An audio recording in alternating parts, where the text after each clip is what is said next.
faly miaravantsika indray ry-piaino malala amin'izao andro an'io zao isaoran'Andriamanitra noho ny tombon'andro ihany koa izay men'Andriamanitra antsika dia miarabanareo amin'ny anaran'i Jesosy ny tenako izay nampiatrano izao fandaharana izao ilay tokantranonareo tsirairay afaka dia irosy amin'ny fandaharantsika ny lohateny dia hoe tsy izaho fa Jesosy izay efa nambara amintsika teny aloha teny am-piandohana ihany ary dia androantsika dia ahita ny toen'ny fampianarana ary koa sady entina ihany koa sady ampahery antsika raha teo nefa mialohan'izany dia hivavaka isika saotranao izay ray maso ny famolamponao ianao no Andriamanitray izay Andriamanitra Abrahama Isaka Jakoba ary efa nanambara ianao fa ny olona rehetra ny olonao rehetra izay mino amin'ny Kristy no ataonao hoe taranaka Abrahama sady mpantonga ny teny fikasana koa ka dia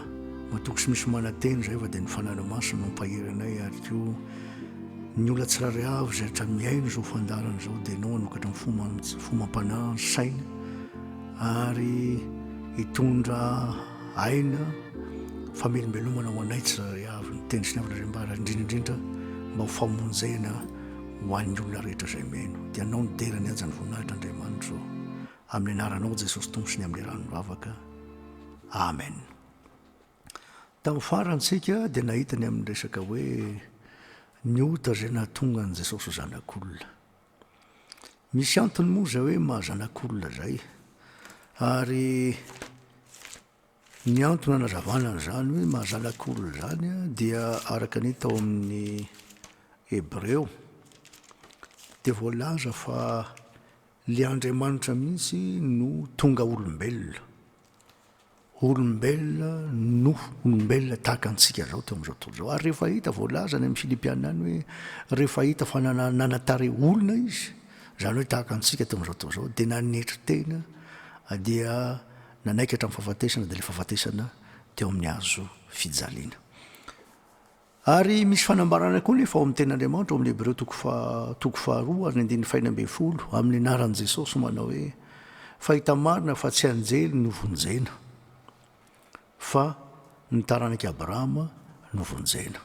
Izy moa le hoe taranak'i Abrahama tian'Andriamanitra resahana eto raha hoe resahana hoe taranak'i Abrahama dia nieritreritiny hoe taranak'i Abrahama araky ny nofo fa raha ny tenin'Andriamanitra ny jerena dia hoy ny fanambaran'Andriamanitra ao amin'ny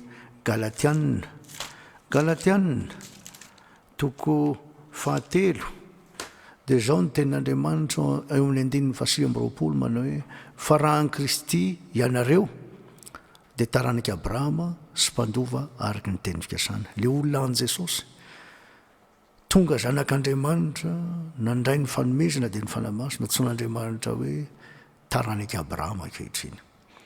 Ka jereo tsara fa le teny tany amin'ny Hebreo zany hoe tsy anjely no vonjena fa ny taranak'i Abrahama. Raha nasany abavy rehefa tonga zanak'olona Andriamanitra dia nahalany natsapa sy nahafantana natsapa ny zavatra mahazo ny olombelona rehetra teo amin'izao tontolo zao.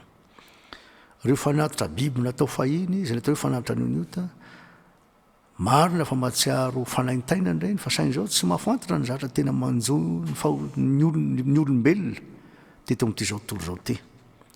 Mora Andriamanitra koa Andriamanitra ka mipetraka fotsiny maha-Andriamanitra azy tany an-danitra tany tsy nalala nona tsy nalala mangetaeta tsy malala fanaintainana ary zay ny natonga le hoe zanak'olona tonga zanak'olona Jesosy ka rehefa tonga zanak'olona Jesosy natsapa ny zavatra rehetra ny zavatra manjo sy mahazo antsika teo amin'izao tontolo zao izy ary zany ny antony zao hoe lohateny zao hoe ny ota zay natonga an Jesosy ho zanak'olona.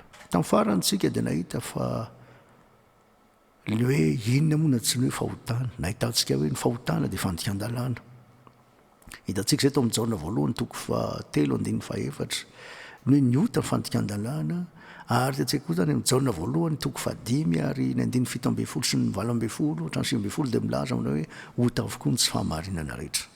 Inona nefa ny miteraka le ota tsy fahamarinana le ota fandikan-dalàna dia hitantsika fa ny olombelona dia namido andeviny ota ary voalaza zany eo amin'ny Romanina toko 7 dia azavay ny teny sotra masina mihitsy ary ny 4:12 dia zao ny tenin'Andriamanitra hoe fantatsika fa araky ny fanahy ny lalàna fa za kosa nofo namidy ho andevy ny ota. Raha vao miresaka hoe olombelona araky ny nofo zany dia nidikan'izay dia hoe nivarotana ho andevy ny ota. Zay ny dikany. Ka le olombelona nivarotana ho andevy ny ota io dia voalaza fa eo amin'ny 910 dia sinenina hatramin'ny 7 aloha vakitsika dia hoe zao ny voambarany apôstôly Paoly naka ny toeran'ny olombelona rehetra ny olombelona mpanoha teo amin'izao tontolo zao izy. Dia zao ny teny 910 hoe izay ataoko dia tsy fantatro fa tsy izay sitrako ny ataoko fa izay halako ny ataoko. Fa raha manao ny sitrako aho dia manaiky ny fa tsara ny lalàna ary amin'izany dia tsy zaho intsony manao izany fa ny ota izay mitoetra ato anatiko. Misy natsoina hoe ota manan-devo zany. Le ota manan-devo izay miteraka ota fahotana eo amin'izao tontolo izao. Ajeo tsara fa ny olombelona le olona araky nofo zany manana saina ihany ankatondidin'Andriamanitra, manaiky fa tsara ny lan'Andriamanitra, masina l'Andriamanitra, tokony tandremana. Didin'Andriamanitra raha teo ny natao tandremany. Ary zay mihitsy ny voambaro amin'ny saotra masina sy le lalàna masina sady marina ny tsara. Araka ny hita ao amin'ny Salamo 110 ary ny 114 dia zao no voambara eo amin'ny anaran'i Jesosy Kristy tompo avalina Nazareta. Salamo 110 ary ny 114 dia ho ny teny amin'ny anaran'i Jesosy hoe ianao namoaka ny didinao mba ho tandremana tsara. Tsy tsara fa natao tandremana ny didy. Ary voalaza zany fa io didin'Andriamanitra io zay nataon'Andriamanitra tandremana io dia ekeny sain'ny olona, ankasitrahan'ny olona hoe masina marina tsara ny lalàn'Andriamanitra. Saingy zao sain'ny olona no mitandrina azy. Inona moa no mahatonga ny olona tsy mahay mitandrina azy? Hitantsika teo amin'ny 9:20 teo hoe inona ny mahatonga le fahotana ny fandikan-dalàna. Dia ho ny tenin'ny apôstôly Paoly hoe ary amin'izany tsy zaho intsony manao izany fa ny ota izay mitoetra ato anatiko. Misy hery anankiray tao hoe hotsona hoe ota manan-devo zany. Manosika ny olona, mahatonga ny olona mantanteraka le ota fandikan-dalàna. Dia le ota fandikan-dalàna tsona hoe jangajanga le olona, mangalatra le olona, mandainga le olona, tsy manaja ray aman-dreny, alasa manompo sampy sy ny sisa araka ny tenin'Andriamanitra. Efa Andriamanitra ny teny zao ny avy Andriamanitra ao, zao ihany tomponao, Andriamanitra dia Andriamanitra tokana, anisan'izany koa zaza mitsiritra ny zavatry ny namanao sy ny sisa mba amin'ireo didy hafa rehetra.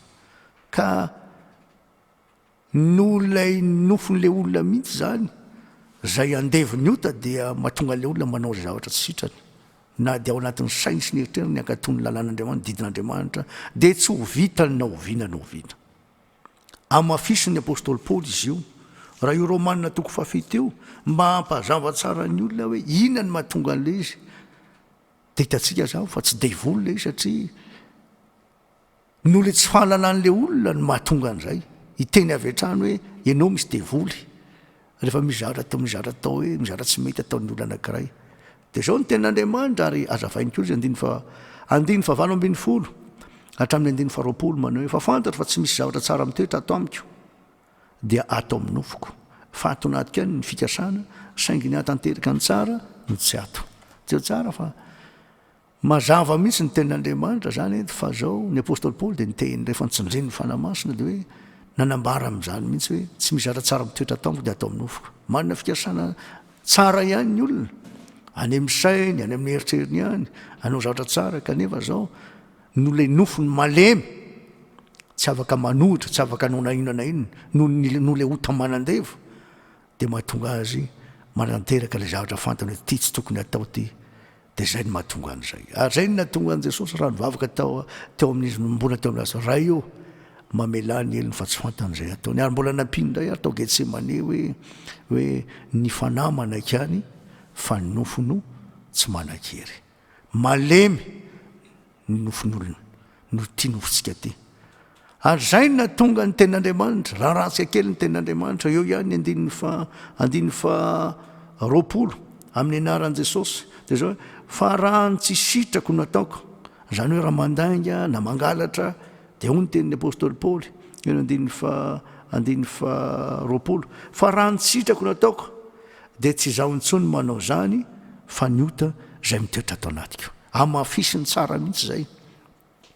hoe le otany le ota misy atsona hoe le ota manandevy io ny mahatonga ny olona anao zavatra tsy sitrany eo amin'ny andiny fahasembyfolo izy dia hoe fa tsy ny tsara izay sitrako no ataoko fa ny ratsy izay tsy sitrako no ataoko zay ny natonga an'Andriamanitra tsy mba nanameloka mihitsy amin'izao tontolo izao araky ny tenin'i Jesosy hoe fa Andriamanitra tsy nika amin'izao tontolo izao hanameloka izao tontolo izao fa mba hamonjeny izao tontolo izao raha lasany abavy mifanohitra amin'ny lalàn'Andriamanitra ty tenantsika nofotsika ty ary raha mbola ao le ota manandevo dia tsy haitsika ny ankatoan'Andriamanitra tsy haitsika hitanadidin'Andriamanitra tsy ho vitantsika na oviana noviany zany zay ny natonga ny Josoa ny teny ao amin'ny Josoa toko 420 ary ny andininy fa 9 hatramin'ny 9 dia zao ny fanambaran'Andriamanitra rehefa nivoaka ny tany nandevozana ny zanak'Israely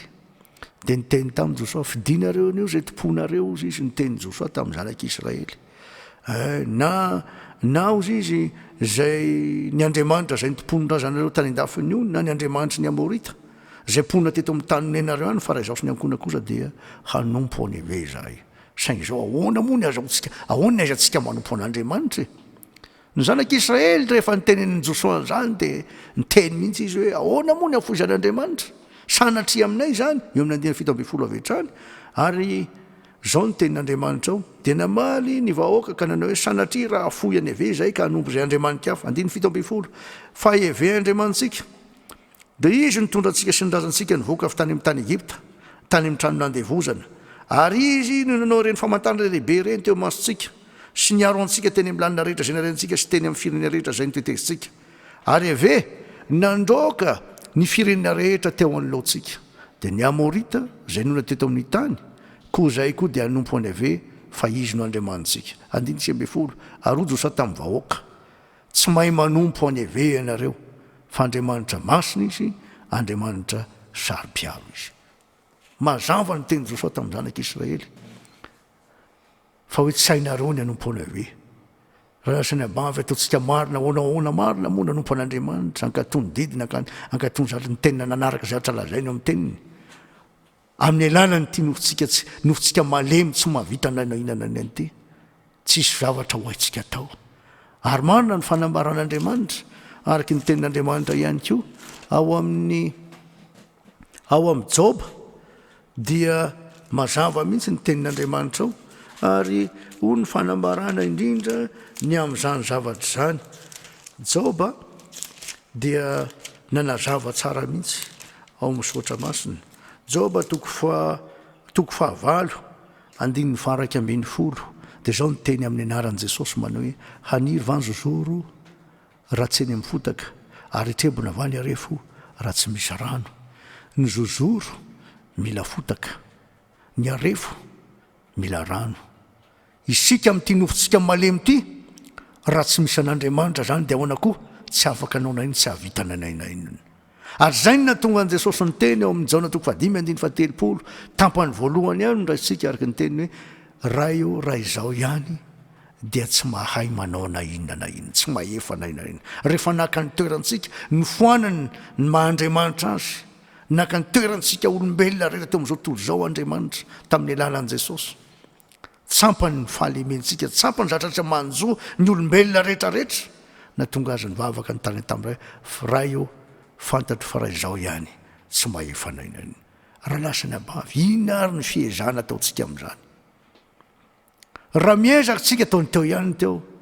satria manany saitsika manaiky ny lalàn'Andriamanitra manana fikasana anao ny zavatra anao araky ny fahamarinana tenin'Andriamanitra saingy izao le manatanteraka an'le izy mihitsy tsisy zavatra tsisy era azahoantsika manatanteraka an'izany zay ny natonga an'Andriamanitra naome mpamonjy mazavany ny tenin'Andriamanitra ao Matteo toko 2:20 manao hoe ary teraka zazalahy izy dia nitoyany ary ny anarany ataonao hoe Jesosy zay le tenin'Andriamanitra ao dia toizany hoe fa izy hamonjy ny olony ho afaka amin'ny fahotana Andriamanitra Jesosy ny mamafaka antsika amin'le fahotana izy ny mananantsika tonga antsika ho afaka n'le fanandevozany ota fa raha intsika rehery ihany amin'ny alalan'ny heritsaitsika dia zao tsy havitana na inona na inona. Ary zany natonga an'Andriamanitra miteny tamin'ny alalan'i Josoa teny hoe tsy mahay manompo any ave ianareo. Marina zany. Ary zay ny mahatonga antsika natonga ny apôstôly Paoly ilaza mihitsy raha jereo atsikely ny Romanina 7. Romanina 7. Romanina 7. Dia zao no fanambarahanao vakiko amin'ny anaran'i Jesosy. Romanina 7. Dia ho nyteny eo amin'ny 420 amin'ny anaran'i Jesosy manao hoe indrisy olo-mahantra aho.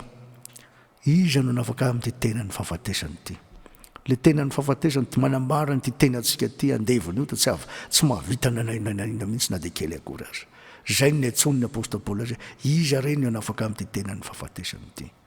Raha lasina bavy nandefa an' Jesosy Andriamanitra ho avotry ny fahotantsika, anafoka antsika ary ny atonga antsika ho zanak'Andriamanitra indray.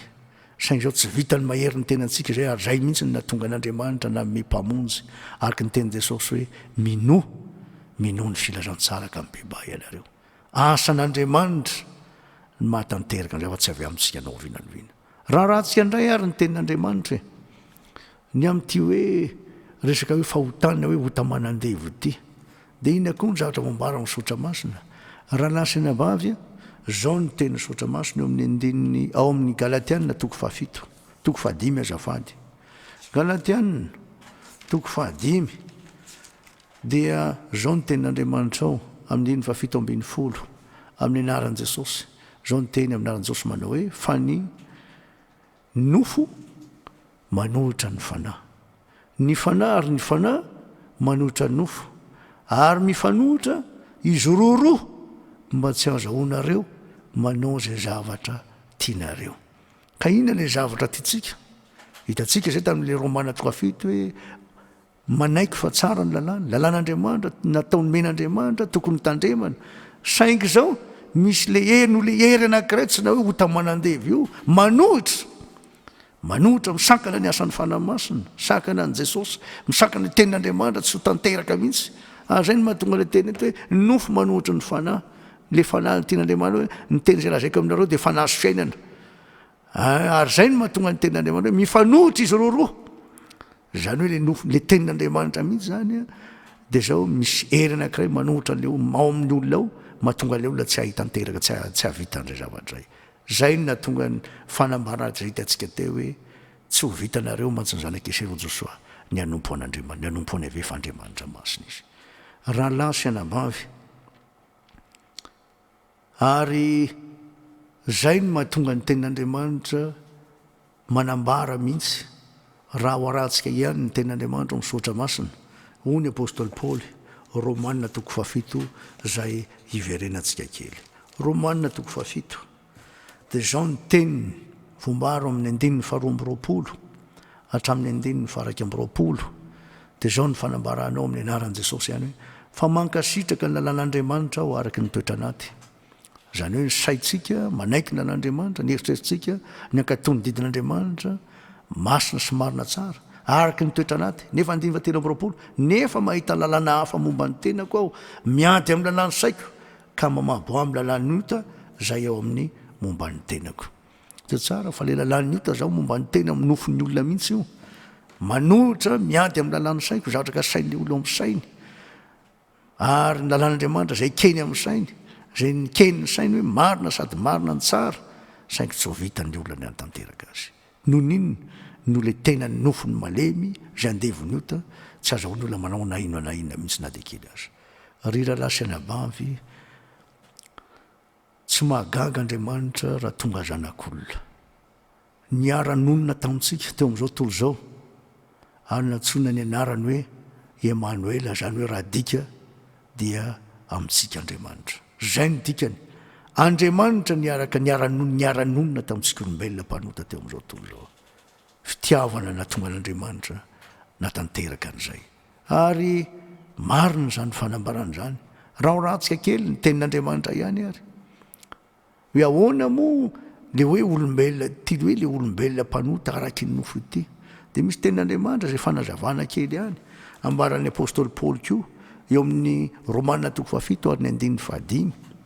dia zao ny tenin'Andriamanitra ao amin'ny anaran'i Jesosy fa izay araky ny nofo dikan'izany hoe le olombelona mpanota ny resahana eto a dia mihevitry ny zavatry ny nofo toyany fa izay araky ny fanahy kosa dia mihevitry ny zavatry ny fanahy le olona araky ny fanahy zany hoe fa tonga zanak'Andriamanitra zany efa nandray ny famonjena amin'ny alàna le finoana le filazantsara sy ny fibebana izay totl'Andriamanitra andininy fahenina fa ny fihevitry ny nofo dia fahafatesana olona andeviny io tandresahana eto fahafatesana zany dia dikan'izany hoe maty ara-panahy tafasaraka amin'Andriamanitra fihevitry ny nofo fahafatesana teo ny manaraka fa ny fihevitry ny fanahy kosa dia fiaina sy fiadanana andiny fafito satria fandrafinan'Andriamanitra ny fihevitry ny nofo fa tsy manaiky ny lalàn'Andriamanitra izy sady tsy hainy akory zany ary zay eo amin'ny nofo dia tsy mahay manao ny sitrapon'Andriamanitra tsy haintsika manateraka ny sitrapon'Andriamanitra ny olona araiky ny nofo andeviny io dia tsy hahavitan'izany noviana ary zay no natonga ny apôstôly Paoly ny teny manao hoe iza no nafaka amin'ity tenany fahafatesana ity tenany fahafatesana olombelona manana fofinaina fotsiny fa tsisy an'Andriamanitra tsisy fanahy masina ka iza ny nafaka amin'izany iza ny amonjy amin'izany dia hoy ny apôstôly Paoly hoe misaotra an'Andriamanitra aho amin'ny alalan'i Jesosy amin'ny alalan'i Jesosy ilay fiainana ihany satria ny izy ny fananambara izao ny lalina sy famarinana fiainana ary zay lalina sy famarinana fiainana zay zay tao amin'Andriamanitra dia zao tian'Andriamanitra koa ao amintsika tanteraka amintsika le fiainana ary mazava ny ten'Andriamanitra amin'ny jaona voalohany toko 5:1-2 hoe zay manana ny zanaka ny manana fiainana fa zay tsy manana ny zanaka kosa dia tsy manana ny fiainana raha lasany abavy raha mbola mitoetra amin'ny nofo isika eo amin'izao tontolo zao araky ny amin'izao tontolo zao dia tsy andovan'ny fanjakan'Andriamanitra mihitsy kanefa isaorantsika Andriamanitra fa zay no efa niverin'Andriamanitra antsika hatramin'ny voalohany hatramin'ny ny andohany zao tontolo zao dia zao ny atonga antsika ho tahaka ny endriny ho tahaka ny tarehiny tahaka azy ny dikan'izany eo amin'izao tontolo zao kanefa tsy vita amin'ny alalan'ny fiezahana zany tsy vita amin'ny alalan'ny heritsaina zany fa zao amin'ny alalan'i Jesosy amin'ny alalan'le finoana le filazantsara zay ihany satria Andriamanitra ny manatanteraka an'io ao anatiko ao anatinao ao anatsika tsiraray avy amin'ny alalan'izay finoana le filazantsara zay hitantsika teto androany zany namerina nanarany toyany tamin'ny tapany faharoa ty androany ity ny amin'ny resaka ty hoe ny ota zay nahatonga an' Jesosy ho zanak'olona dia manaraka tsika dia jerindray ny amin'ny hoe fa iza marina moa no nivaritra antsika ho andeviny io te satria zay ny voalaza eo amin'ny le Romana 7:4 hoe fantatsika fa araky ny fanahy ny lalàna fa isika kosa dia namidy ho andeviny ota dia hitantsika ny toyany manaraka hoe iza moa no natonga antsika ho andeviny ota zany hoe iza nivaritra antsika andeviny ota dia hitantsika ny toyany fa dia misaotra antsika rehetra zay naharitra ny aino azao fandarana zao ka ny teny zay amaranako azy dia arak'ilay tao amin'ny jaona toko 9:4 sy ny 9:30 jaona toko 9 ny 9:4 sy ny 9:30 dia zao ny tenin'Andriamanitra amin'ny anaran'i Jesosy manao hoe Jesosy namaly azy hoe lazaiko aminareo marina dia marina tokoa fa izay rehetra manota zany hoe izay rehetra mandika ny lalàna zany hoe izay rehetra manao ny tsy fahamarinana zay ny tiany Jesosy aminareo dia handeviny ota mazava mihitsy zany fa tsy miresaka devolo mihitsy hatreto atsika fa zao hoe fanandevozana ota manandevo amin'ny alalan'le ota manandevo nyresahana eto zay miteraka le fandikan-dalàna hoe ota ihany koa ny antsona le fandikan-dalàna iny voalaza mazava tsara zay andiny fahinina menina ampitelopolo dia zao ndray ny teny hoe koa raha ny zanaka no afaka anareo dia ho afaka tokoa ianareo tsy misy afa-tsy amin'ny alalan'i Jesosy ary zay no natonga an'Andriamanitra milaza foana hoe minoa ny filazantsara amin'ny alàna le filazantsara zany le izy finoana le filazantsara le izy hitantsika zany tany amin'le Efesanina toko 1:10 manao hoe ao amiko ianareo rehefa renareo ny teny fahamarinana le teny fahamarinana tsy maintsy renesina satria raha vao tsy reniny olona le teny fahamarinana ina moa le teny fahamarinana dia azavainy tsara mihitsy ny tapany nytoyny manaraka hoe teny filazantsara famonjena anareo any amin'le filazantsara zany le izy dia toy izandray eny ao amiko ianareo hamafisiny ihany zany hoe ao amin'i Jesosy tia nyresana eto rehefa nino no nasiana tombokase tamin'ny fanamasina araky ny teny fikasana. Raha nasina bava tsy mandray ny fanamasina tsy tonga zanak'Andriamanitra ny olona raha tsy mino ilay filazantsara. Amin'ny alalany finoana filazantsara fandrenesana ilay teny famarinana ny atonga ny olona andray ny fanamasina ary ny atonga ny olona ho zanak'Andriamanitra. Ny olona miteny mivavaha mafy miezay fa aleriany devoly rehefa zay nitorian'ilay mpitory. Satria fantany fa zao le teny famarinana tsy voarain'ny olona dia miezaka mandeha araky ny herin'ny tenan'ilay olona. Ka rehefa notaniana le olona ao amin'i Jesosy fenao, ie zany ezaka. Ao amin'i Jesosy fenao, ie zany izao ka efa maka ny toerany diakony. Everiny olona fa zany natonga ny azahoany famonjena natonga azy eo ao amin'i Jesosy. Sanatria miainga amin'ny zavatra renesintsika io. Ary le teny famarinana tsy maintsy ambara mba azahoan'ny olona mandray ny famonjena. Raha tsy zany tsy mandray famonjena ny olona. Rera lasany ambavy. Ary zay zavatra zay ny antony anambarantsika mihitsy, anambarana amintsika hoe tsy vitan'ny ezaka io. Ny olona miteny manao hoe Andriamanitra ve hanampy zay olona tsy manampy ny tenany. Ka toy izy Andriamanitra ataovy ary. Zay ny teniny tamin'ny Jobany. Hideranao izy Andriamanitra mantsy Job. Fony ananorona ny tany. Aiza moa ianao? Taiza moa ianao? Ianao nga napikopakopaky ny helatry ny voromanidina ary ny avonavona sy ny tendrombohitra ve nga hainao nga manetry an'ireny. Eo Job avony satria Job olona nirehare hoe za la aoko lazaina olanjain'Andriamanitra mizana ny fahamarinako dia ho hitan'Andriamanitra ny tsy fananako tsiny. Fa iza moa ianao miteny an'izany? Ary zay ny navoan'le fariseo. Ny hevitena ho marina dia nanao hoe za olona mifady indrosan-kerinandro, za tsy mijangajanga tahaka an'io mpamory rehetra io na mpanao an-keriny tahaka an'io. Zanak'Andriamanitra ve moa hijangajanga, zanak'Andriamanitra ve marina fa ao amin'ny baiboly natao misy nitsony hoe fivadikaniny. Zanak'Andriamanitra ve hanao an-keriny angalasy tsy manao zany. Saingy zao nanamary tena tahaka ny Job ihany koa zay nanamary tena. Raha lasany abavy fahasoavana amonjen'Andriamanitra antsika tsy vokatry ny ezaka vita io fa zao amin'ny alalan'ilay finoana filazantsara. Ary zay natongavan'i Jesosy. Saorantsika Andriamanitra satria izy natanteraka an'izany. Izy koa mbola voa natanteraka izany atao anatika ao anatinao mba tonga ny tenin'Andriamanitra zavatra ambarin'Andriamanitra ho lasa fiainako ao aminao sy ao aminao amintsika tsirairay avy. Tena von'Andriamanitra efatra amin'ny ela. Ny tian'Andriamanitra seho teo amin'izao tontolo zao zany zavatra zany ampananteran'Andriamanitra zany. Ka dia ny fahasoavan'Andriamanitra eo amintsika rehetra dia ho tsy amitain'Andriamanitra. Saotra nareo naharitra ny aino ary dia toy antsika indray amin'ny fotoana manaraka. Hivavaka isika. Saotra anao zay Andriamanitra ny famolamponao. Saotra ihany koa ny amin'ny fanambaranao natsapahanay na sy nampahafantarinay anao na fahafantarinao anay fa ny fahotana na ny ota zay taony hoe fandikan-dalàna dia vokatry ny ty ota manandevo ty. Ary ninona fiazanay, ninona zatra taonay dia fantatrao fa nofo malemy ny olombelona tsy afaka an'olona ino na ino. Marina ny fanambaran'i Jesosy manao hoe tsy mahay manompo any ave ianareo fa Andriamanitra masina izy. Ataonay ao anamarinaN'Andriamanitra ny anomponay anao amin'ny alalan'izao nofo malemy zao fa dia isaoranay anao satria zany natonga anao Andriamanitra ho zanak'olona teo amin'izao tontolo zao. Araka ny tena fa tsy ny finaritra mila mpanofana fody fa ny marary tsy tonga iantsony mary anao fa ny mpanota-baibebaka. Ka dia zavatra renesi ny sofinay dia misaotra anao satria ianao ihany koa mbola mitaona anay mba holiana sy angeta hitanao hatrany. Dia anao niderasy ny aza ny voninahitra. Saotra ny tainao ny tsiraray avy ro mpiaino zay zao fandarana zao. Saotra ny tainao asy ny atongony ankonany ny tokantranony. Dia anao nidera ny aza ny voninahitra Andriamanitra. Amin'ny anaranao Jesosy tompony ary koa ny amin'ny rahanao naovan'ny vavaka. Amen. Manao velomantsika tsirairay any tokantrano ary dia misaotra naharitra ny aino. Dia hitantsika indray ny toerany manaraka dia mifahasoavan'Andriamanitra ny ao amintsika rehetra ny fiadanan'Andriamanitra mihoatra ny fahaletra ny fanerovana fotsika ny saitsika ny aintsika ny tenantsika mba ny fahasoavany mandrakariva. Amen.